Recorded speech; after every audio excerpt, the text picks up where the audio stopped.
prisão, medidas cautelares e liberdade provisória. Entendendo o nosso último edital, que teve por banca CESP, Polícia Federal costuma colocar como banca o CESP-SEBRASP, hoje veremos o que está em negrito, portanto vai do ponto 8 ao ponto 8.6. Uma peculiaridade bem interessante que o CESP colocou nesse último edital foi mencionar expressamente o princípio da necessidade, que nós falaremos, e também colocar como um ponto expresso o mandado de prisão e a prisão especial. Então, nós veremos aí essas peculiaridades na aula de hoje. O roteirinho, portanto, da nossa aula é o seguinte: medidas cautelares pessoais e suas espécies. Então, aqui veremos primeiro as medidas cautelares enquanto um gênero. Depois iremos para o mandado de prisão e o seu cumprimento, obedecendo, portanto, os ditames do nosso edital. Prisão em flagrante, espécies e fases do flagrante, audiência de custódia, prisão preventiva, prisão temporária, a prisão especial, a outra peculiaridade, a prisão domiciliar e as medidas cautelares diversas da prisão. Onde que isso está no Código de Processo Penal? Título 9º, artigos 282 a 350. 4 súmulas interessantes para nós na aula de hoje, do STJ 64, 52 e 21 e do STF 145. A mais importante delas, sem sombra de dúvidas, é essa aqui, que nós vamos ler juntos. E essas 3 do STJ são súmulas mais antigas. Há quem diga que elas já estão até superadas por falta de contexto jurídico atualizado. Fala basicamente sobre excesso de prazo, constrangimento ilegal e relaxamento da prisão. Faça a leitura aí dessas 3 súmulas para você tomar conhecimento. Vamos começar então, pessoal? Hoje a aula, como todas as outras, né? Mas hoje em especial a aula está repleta de conteúdos. Eu me comprometo a passar tudo dado no roteiro para vocês, portanto, será uma aula um pouquinho mais acelerada do que as outras. Me coloco aí à disposição no portal de dúvidas, caso algo tenha ficado mal explicado, você não tenha entendido direito o que aconteceu. Combinado? Pessoal, medidas cautelares enquanto um gênero dentro do processo penal. Ou seja, como que a gente pode entender isso? O processo penal, enquanto todo e qualquer processo, é um procedimento, é um conjunto de atos moroso, oneroso, que demora naturalmente, por mais que se fale em duração razoável do processo, enquanto um princípio e valor constitucional, ainda assim o processo é algo que demora. Por quê? Porque precisa tentar reconstruir os fatos outrora ocorridos no passado, ao tempo do cometimento da infração penal, e também precisa injetar aquele acusado de direitos e garantias fundamentais. Tem que obedecer o devido processo legal. Como todo e qualquer procedimento, essa sequência de atos ela é mais demorada. E com isso, pessoal, pode acabar havendo a frustração da finalidade do processo penal, que é prioritariamente a aplicação do direito penal objetivo. Ou seja, para que aquele indivíduo ele possa cumprir uma pena ao final do processo que teve por decreto uma condenação, por vezes é preciso assegurar o que nós chamamos de medidas cautelares para preservar a eficácia do processo, tanto do ponto de vista da instrução criminal, quanto do ponto de vista da aplicação da lei penal. Então, Piero Calamandrei, um jurista italiano, ele fala que as medidas cautelares elas existem no processo penal porque, do contrário, caso elas não existissem, o processo serviria como dar um remédio para alguém que já está morto. Ou seja, por vezes, é preciso remediar a situação, colocando medidas cautelares, seja de ordem pessoal, real ou probatória, falaremos sobre isso, para assegurar, para preservar os fins do próprio processo. Ficou claro? Então, entendam a medida cautelar enquanto um gênero que tem uma finalidade muito específica: assegurar a eficácia do processo. Não é antecipação de pena, coloque aí no seu caderno. É para assegurar a eficácia do processo na aplicação do direito penal objetivo. Pessoal, as medidas cautelares, segundo a doutrina, possuem 3 espécies. Então, imaginem a medida cautelar enquanto um gênero e aqui na tela nós trabalharemos as espécies de medida cautelar. Então, nós podemos dizer que as medidas cautelares são reais, pessoais e probatórias. Real por quê, pessoal? Real porque está falando sobre coisa. Então, patrimônio daquele acusado. Seja para preservar os bens do processo, para reparar o dano à vítima, para pagar as custas do processo, enfim, seja porque aquele patrimônio ele é oriundo de uma origem ilícita, fruto de proveito do crime, da infração penal. Quando as medidas cautelares elas são de cunho real, elas estão afetando, portanto, o patrimônio do investigado ou do acusado. Esse patrimônio ele fica afetado, ele continua sendo, a priori, de propriedade do investigado. Mas, ao final, lá na sentença, quando atingido o trânsito em julgado, pode ser decretada a perda daquele bem. Então, medidas cautelares de cunho real incidem sobre coisas, ou seja, sobre o patrimônio lícito ou ilícito do acusado, a depender da espécie da medida assecuratória. Medida assecuratória é um sinônimo de medida cautelar real. Falaremos de medidas assecuratórias ou medidas cautelares reais na próxima aula, quando falarmos sobre questões e processos incidentes. Medidas assecuratórias está afeto não a prisão, medidas cautelares diversas da prisão e liberdade provisória, e sim questões e processos incidentes, tema da nossa aula que vem. Hoje nós focaremos nas de caráter pessoal, ou seja, a nossa segunda espécie de medida cautelar. Medida cautelar pessoal, o nome já diz, incide sobre a pessoa do acusado ou do investigado. E essa medida cautelar de cunho pessoal, ela pode tanto restringir a liberdade do nosso investigado, do nosso réu ali no curso do processo, quanto privar a liberdade. Então, entenda a diferença das terminologias. Privar liberdade é sinônimo de prisão, então seriam as nossas prisões cautelares, que também falaremos na aula de hoje. Restringir é menos gravoso que a privação, mas de certa maneira há uma afetação ao estado de liberdade daquele sujeito. Alguma de suas faculdades estará restrita, como, por exemplo, a proibição de ausentar-se da comarca. Ora, ele não está preso. Ele vai poder transitar livremente dentro da circunscrição da comarca, mas se ele quiser se ausentar dela, precisará de uma autorização judicial. Então, uma medida restritiva da liberdade do acusado.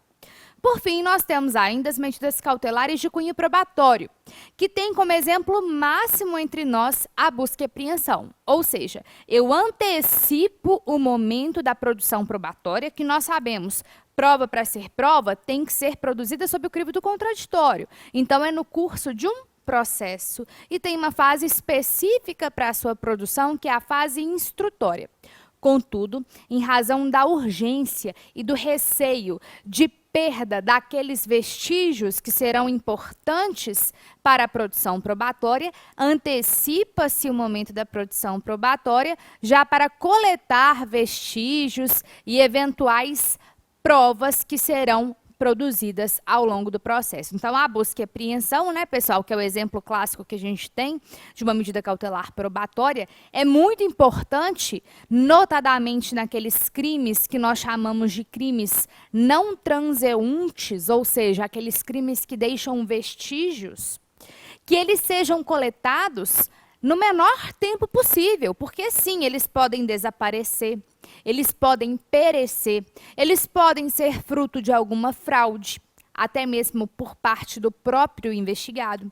Então, quanto mais cedo, melhor, de forma que é preciso, sim, antecipar o momento da produção probatória para coletar estes vestígios. Portanto, a busca e apreensão é um exemplo da chamada medida cautelar probatória. Então, na tela, para sistematizar aí melhor, no seu caderno, as medidas cautelares, elas são, em verdade, um gênero que tem por espécie as medidas cautelares reais, que incidem sobre as coisas, sobre o patrimônio, as pessoais, que incidem sobre a pessoa do acusado, e as probatórias, em que há uma antecipação da produção da prova, ok? Ótimo, pessoal. Em 2011, nós tivemos uma importante lei no processo penal brasileiro, que foi um verdadeiro divisor de águas, para que nós pudéssemos entender, para que nós possamos, melhor dizendo, entender as medidas cautelares dentro do nosso ordenamento jurídico. Pessoal, a Lei 12.403 de 2011 acabou com o que nós chamávamos de bipolaridade, dualidade ou dicotomia das medidas cautelares. Por quê? Essa lei foi quem colocou um rol de medidas cautelares diversas da prisão lá no artigo 319, que nós leremos juntos no nosso último bloco. De forma que, antes desta lei, o processo penal brasileiro ele operava sob uma lógica de 8 ou 80. Não havia meio termo. Como assim? Ou o nosso investigado, no curso da persecução penal, ele respondia por toda a fase investigativa e fase judicial em liberdade plena, sem nenhuma restrição à sua liberdade, ou ele ficava preso cautelarmente até o trânsito em julgado de seu processo. Ou seja, ou nós falávamos em uma liberdade plena, ou nós falávamos em prisão. Não havia medidas cautelares diversas da prisão. Pasmem, mas só em 2011. Faz aí 11 anos que restou introduzido em nosso ordenamento jurídico medidas cautelares diversas da prisão, acabando com essa dicotomia, graças a Deus, porque tem situações que a liberdade plena pode ser perigosa. Pode sim ameaçar a eficácia processual, a eficácia do processo, em sua finalidade em que ele se destina, que é a aplicação do direito penal objetivo. Contudo, prender aquele indivíduo, em alguns casos, também pode soar um grande exagero e até mesmo uma afronta à proporcionalidade. Imaginem vocês um sujeito que fica preso cautelarmente ao longo de toda a persecução penal e lá na sentença ele recebe uma pena privativa de liberdade menor que 4 anos e, portanto, dentro das condições do artigo 44 do Código Penal, ele tem a pena privativa de liberdade substituída por uma restritiva de direitos. Olhem que absurdo a pessoa, durante o processo, ficar presa e a sua pena definitiva, que é o fim maior do processo, sequer ser uma pena privativa de liberdade. Ou seja, essa bipolaridade, essa dicotomia, ela criava e ainda cria, mesmo com as medidas cautelares diversas da prisão, só que antes era pior, situações absurdamente injustas, as quais não havia qualquer reparação, porque as cautelares, elas não são uma antecipação da pena. Só que o intérprete, o julgador, o operador do direito, ele não dispunha de mecanismos legais para reparar essa situação. Ou era 8 ou era 80. Não havia o meio termo. Então, pessoal, à medida em que a Lei 12.403 reformou o Código de Processo Penal, introduziu um rol de medidas cautelares diversas da prisão para que aquele indivíduo ele possa responder ao processo em liberdade, mas que não seja plena e nem que seja a prisão, ou seja, ficar ali no meio termo, é que as medidas cautelares assumiram uma dupla natureza. Então, na tela, nós podemos dizer que a partir da Lei 12.403 de 2011, as medidas cautelares de natureza pessoal, elas são tanto um instrumento de contracautela ao indivíduo preso, quanto um instrumento cautelar ao acusado que estava em liberdade plena. Ou seja, pessoal, imaginem aqui uma reguinha com 2 extremos, com 2 polos. E aqui a gente tem a liberdade plena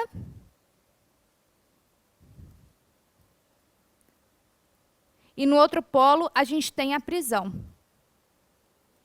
As medidas cautelares diversas da prisão, elas estão aqui, ó, no meio, ocupando aí um meio termo entre a liberdade plena e a prisão. Para aquele indivíduo que estava preso, ou seja, ele está aqui nesse extremo, e ele vai receber uma medida cautelar de natureza pessoal, para ele sair dessa condição da prisão, veja que a situação da liberdade dele está melhorando. Antes era privativa, agora é apenas restritiva. Nesse caso, as medidas cautelares, elas têm uma natureza contracautelar. Agora, se aquele indivíduo estava em liberdade plena, e a liberdade plena já era um exagero, porque ele tinha aí um certo grau de periculosidade, era preciso dar a ele alguma medida restritiva, mas a prisão já era um exagero, como antes ele tinha a plena e ele vai ter agora uma restrição da sua liberdade, a sua situação está piorando um pouco. Então, nesse caso, as medidas cautelares assumem uma feição de cautela, ou seja, cautelar. Ficou claro? Então, temos aí essa dupla natureza. Beleza, pessoal. Avançando, portanto, quais são os pressupostos das nossas medidas cautelares? E quando eu falar tanto em pressupostos e mais à frente, quando falarmos dos princípios, eu quero que você entenda as medidas cautelares enquanto um gênero, ok? Então, coloque aí na sua cabeça. Medida cautelar pessoal, real e probatória. Eu estou falando dessas três, combinado? Quais são os pressupostos das medidas cautelares? Na tela. Fumus commis delicti e periculum libertatis. São termos em latim que, em verdade, significam fumaça do cometimento do delito e perigo no estado de liberdade do nosso investigado. São termos adaptados do processo civil, porque no processo civil fala fumus boni iuris e periculum in mora, ou seja, fumaça do bom direito e perigo na demora. Isso é adaptado para o processo penal e fica fumus commissi delicti e periculum libertatis. Fumus commissi delicti, fumaça do cometimento do delito. O que isso significa? Pessoal, indícios de autoria e provas de materialidade. Ponto. Indícios de autoria e provas de materialidade. Tem que estar demonstrado, claro que não com um grau de certeza. Grau de certeza a gente quer lá para condenar. A gente está trabalhando aqui com um estándar probatório menor, mas que tem que ter elemento de prova. Tem. E são indícios de autoria, então aquele sujeito tem que ser o provável autor do delito, e provas, aí sim, provas de materialidade, ou seja, provas de que o delito aconteceu. A gente não sabe quem cometeu, mas que o delito aconteceu, isso aí a gente sabe. E periculum libertatis é em relação ao estado de liberdade do caso concreto daquele acusado, ou seja, aquele acusado, aquele suspeito, ele tem que ter algum elemento indiciário que demonstre que a liberdade plena daquele indivíduo ao longo da persecução penal ameaça de alguma forma a eficácia do processo. E aí não basta meras conjecturas, tem que ter elementos do caso concreto que demonstrem que é um perigo aquele sujeito aguardar o deslinde de seu processo em liberdade plena. Isso é o periculum libertatis. Quando a gente fala, pessoal, de medidas cautelares reais, que aí incide sobre o patrimônio, a gente não fala em periculum libertatis. Aí a gente volta a falar do periculum in mora, lá do processo civil, ou seja, o perigo na demora,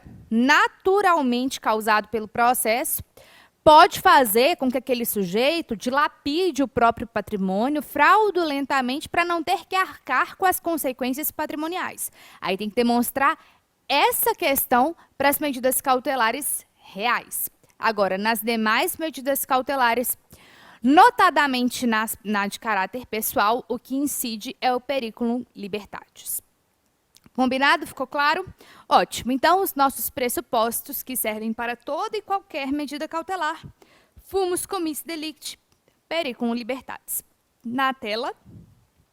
Agora, a gente vai trabalhar os princípios aplicáveis às medidas cautelares. E, mais uma vez, medida cautelar enquanto um gênero.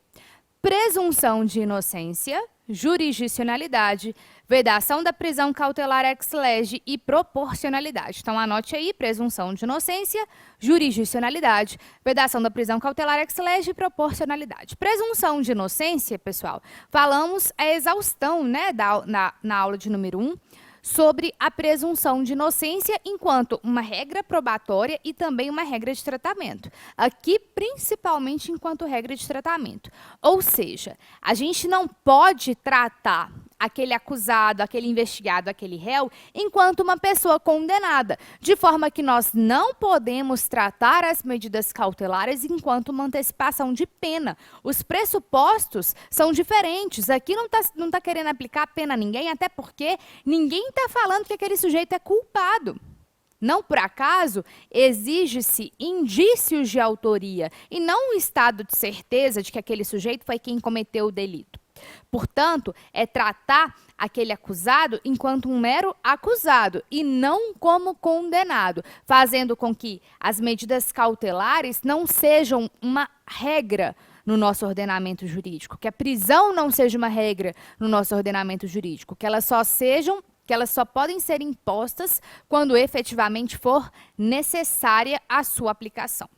Jurisdicionalidade, porque medida cautelar, pessoal, quem dá a última palavra, quem de fato decreta a medida cautelar é o juiz. Ele não pode impô-las de ofício, certo? Mas ele vai deliberar, é ele quem vai deliberar a necessidade ou não da sua aplicação. Então, medida cautelar para ser imposta sempre vai passar pelo crivo do Poder Judiciário, não há exceção. Terceiro princípio, vedação da prisão cautelar ex lege, muita atenção a esse princípio, pessoal. Se nós estamos falando em medida cautelar, naturalmente a gente tem que olhar o caso concreto.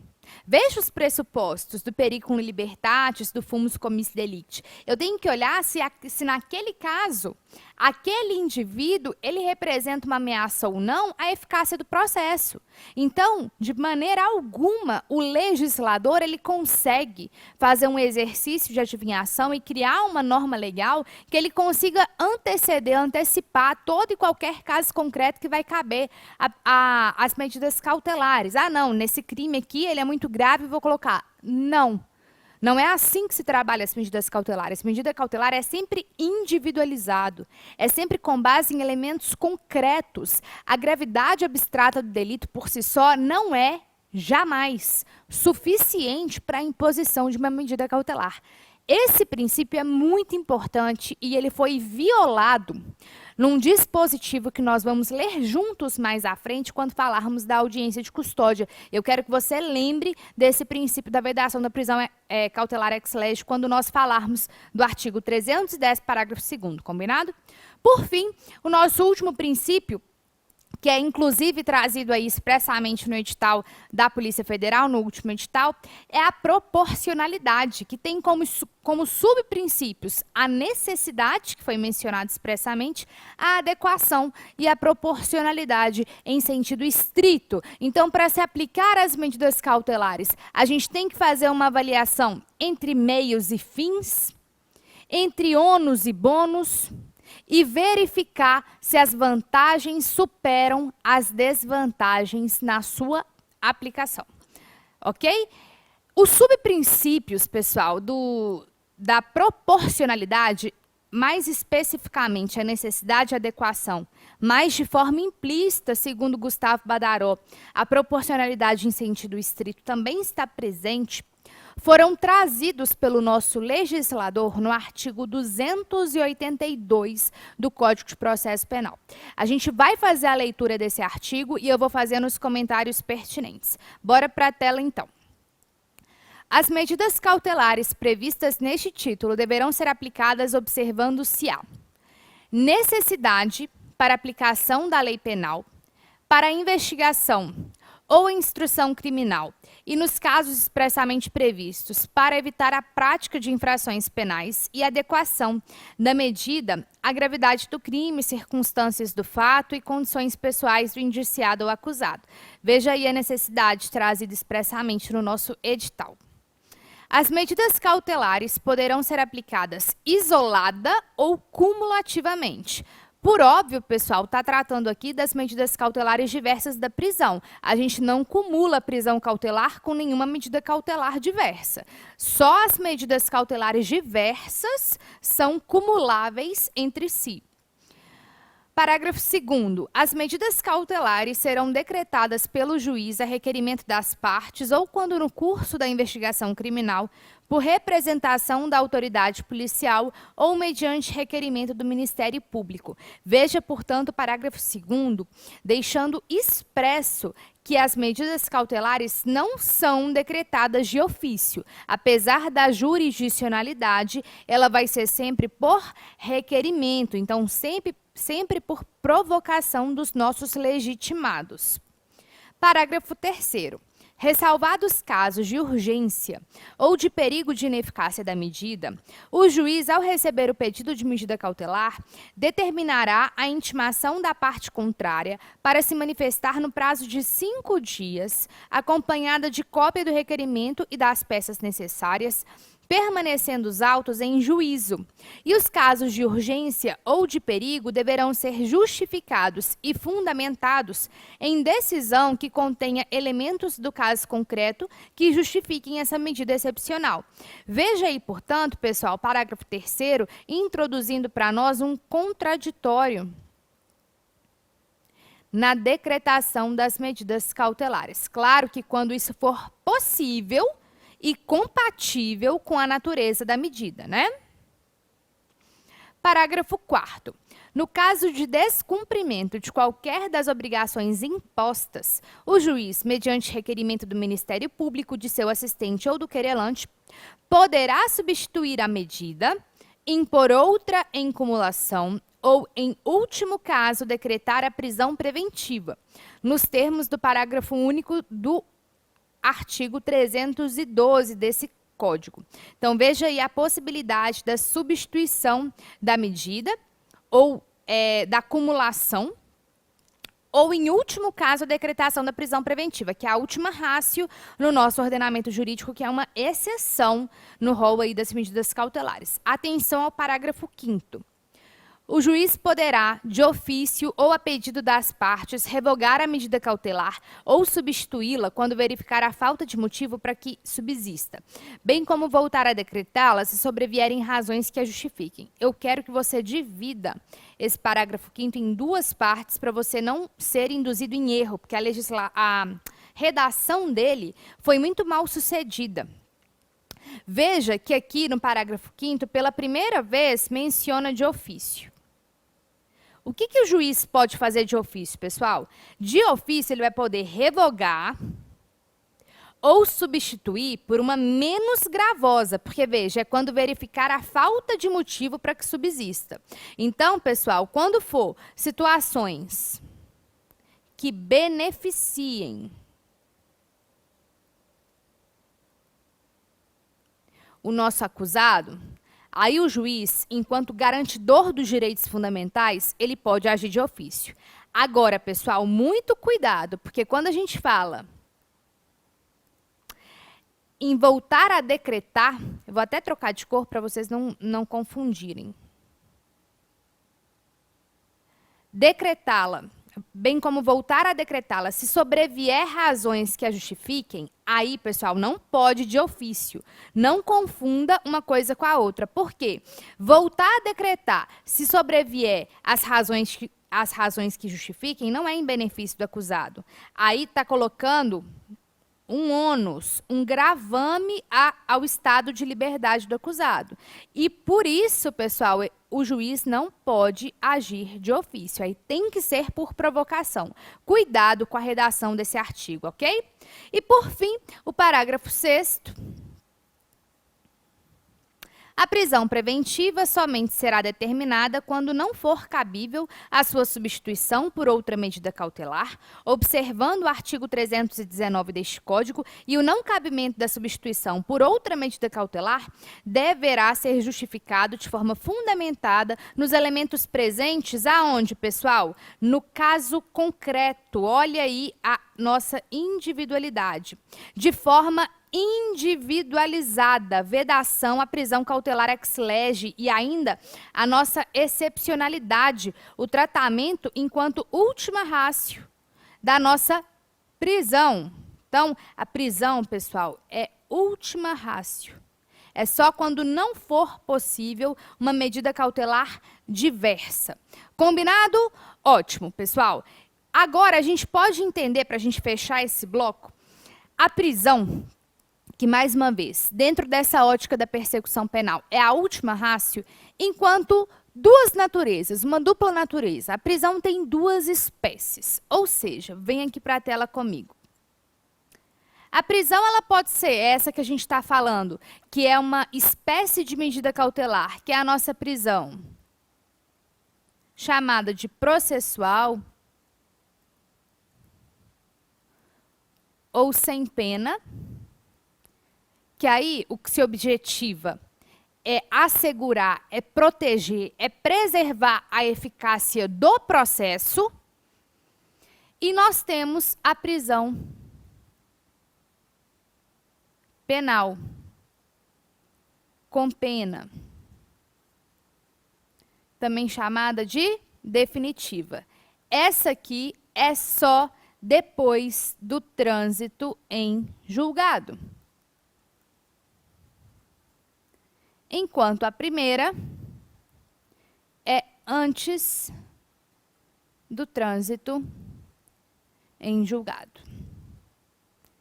Pessoal, na aula de hoje, as nossas atenções estão voltadas para a prisão processual. Prisão penal é vista lá em Lei de Execuções Penais. Aí a gente tem a LEP, a Lei 7.210. Não é processo penal propriamente dito, porque é oriundo de uma pena.